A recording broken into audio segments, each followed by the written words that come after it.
Ay, Sa grabe. XL na performance na ipinamalas ng...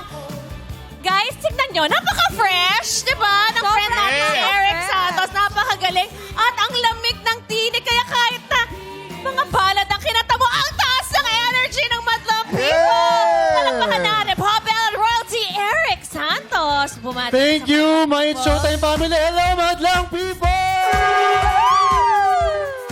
Maraming salamat, guys. Thank Wow, you. maraming salamat, Eric. Grabe, Thank you, Eric. Yung may mic ni Eric, oh. Ay, grabe. Ay, grabe. Nakaiba.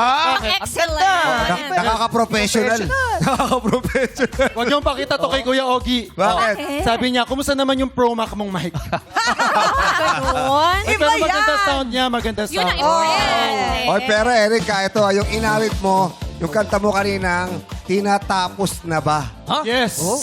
Kung ikaw ba ang tatanungin, kailangan ba dapat tapusin ang isang bagay? Kailan ba dapat tapusin ang isang bagay o When? relasyon? Hindi, When's the kapag time?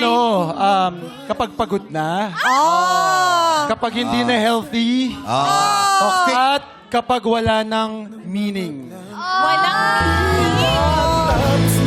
Grabe yun. Nangyari na ba sa yun? Walang Nangyari na ba sa saysay. yun? Madalas.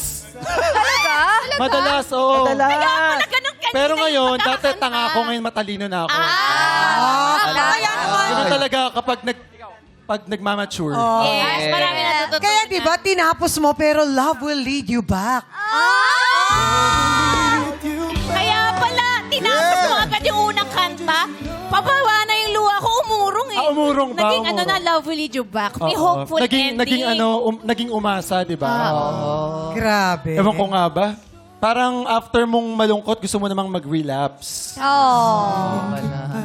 Kaya sa lahat po ng mga nag-iisip at nalilito kung kakapit pa ba o bibitaw na, ang mga awiting ito ay para sa inyo. At sa lahat ng mga gustong may balikan, yung kantang ito ay para sa inyo rin.